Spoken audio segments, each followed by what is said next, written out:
በቴሌቪዥኑም ሳይቀር ማስታወቂያዎችን አስነግሯልና የትኛውንም ጥያቄ ያላችሁ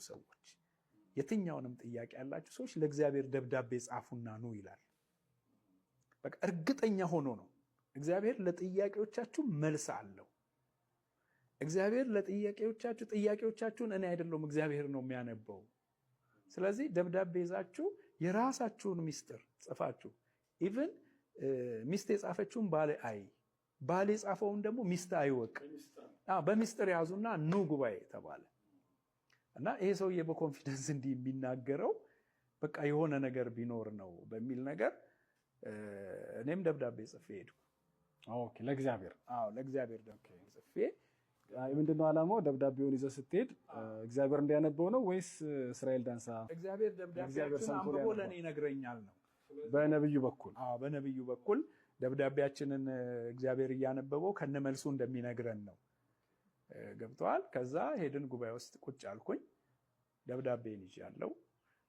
ረጅም የአምልኮ ሰዓት ነበር። ከዛ ገንዘብ የሚሰበሰብበት ሰዓት ነበር። ገንዘብ ተሰበሰበ። እስራኤል መጣ። ነብዩ የእግዚአብሔርን ደብዳቤ ለእያንዳንዱ ሊያነብ ማለት ነው። ከዛ እሱ መጣ፣ ጉባኤ ውስጥ መጣ።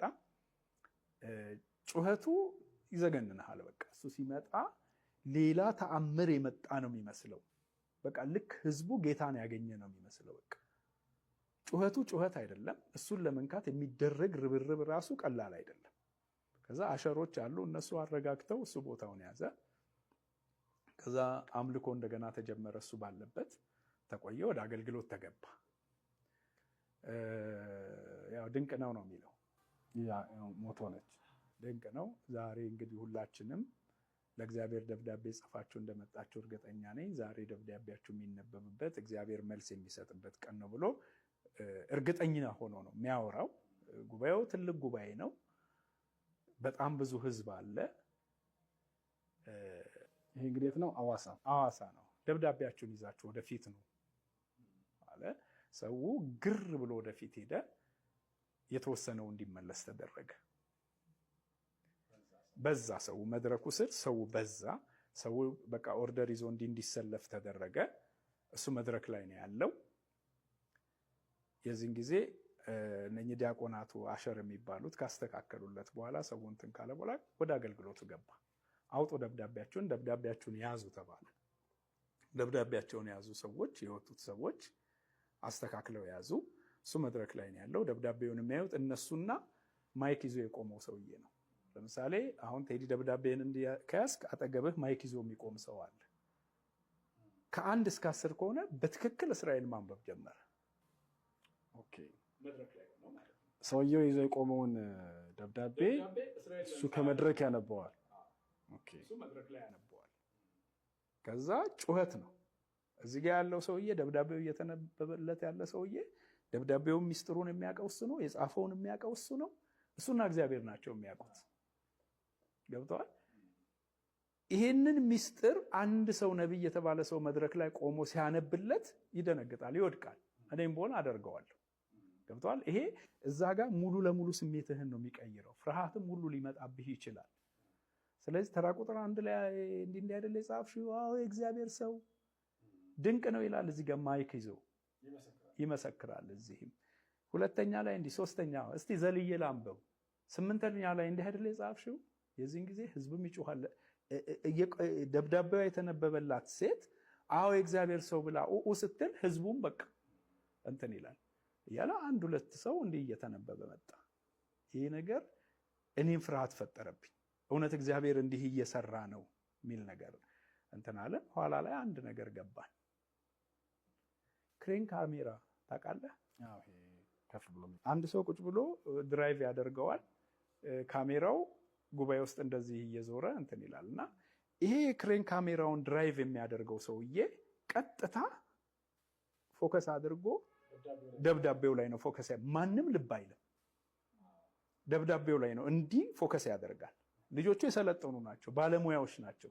ካሜራማኑም ቀድሞ ሴታፕ ነው። ቀድሞ ሴታፕ ተሰርተዋል፣ ተነጋግረዋል።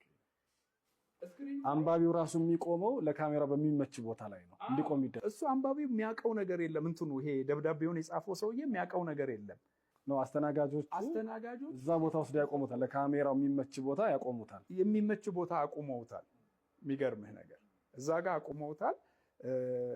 ካሜራው ይመጣል። በጣም የሰለጠኑ ሰዎች ናቸው። ዘመናዊ ካሜራዎች ናቸው። እስራኤል ጋር ፑልፒቱ ላይ ስክሪን አለች፣ ትንሽ ስክሪን አለች። ታብሌት ነገር አለች። ሁሉ ነገር አስቀድሞ ተዘጋጅቶ የተቀመጠ ነው። ገብቷል። ይሄ በባለሙያ የሚሰራ ስራ ነው። ልጆቹ በጣም የተደራጁ ናቸው። የሰለጠኑ ልጆች ናቸው። እንደምታየው እንደ የዋህነቱ አይደለም። ይሄ አማርኛውን በጣም አኮላትፎ እንደሚናገረው አይደለም። በጣም ፕሮፌሽናል የሆነ ሰው ነው። አብሮት የሚያገለግሉትም በዚህ መንገድ የተሰለጠኑ ሰዎች ናቸው እና ተራ ቁጥር 1 ብሎ ለማንበብ ሲጀምር አልነበብሉ ብሎት ጊዜ ይፈጃል። እንትኑ ላይ ፑልፒቱ ላይ የዚህን ጊዜ ጥርጣሬ ፈጠረብን እና ተነስቼ ወደ መድረኩ ሄድኩኝ። ጉባኤው ላይ ስክሪን እዚህ ጋር አለ። እውነትም ስክሪን አለ። ተሸክሞ ነው ይዘውኝ የገቡት። መድረኩ ላይ ወጣ ወይስ? ቀጥታ መድረኩ ላይ ወጣሁኝ። የኔ በሰዓቱ ላይ የሆነው ነገር ምንድነው? ስክሪን አለ ብዬ ነው የጮኩት።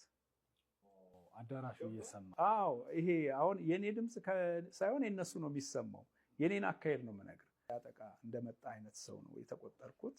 ወዲያው አንስተው አስገቡት፣ ስክሪኑን ማለት ነው። ወዲያው ከዛ ላይ ተነሳ። ሁሉን ነገር ነፃ አደረጉ። ግርግር ተነሳ። እኔ እንደረብሸኛው ቆይቷል። በጣም ፕሮግራሙ ቀጠለ።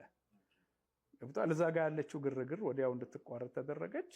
ማንም የገባው ሰው የለም። እኔ ግን በቃ የእግዚአብሔርን ሰው ሊያጠቃ እንደወጣ ሰው ገብቷል። እንደዚህ አይነት ገጠመኞች አሉና በሚገርም ሁኔታ በተደራጀ መልኩ ፕሮፌሽናል በሆነ መልኩ በሰለጠኑ ሰዎች የሚሰራ ሌብነት ነው። ይሄ ዋጋ ያስከፍላል።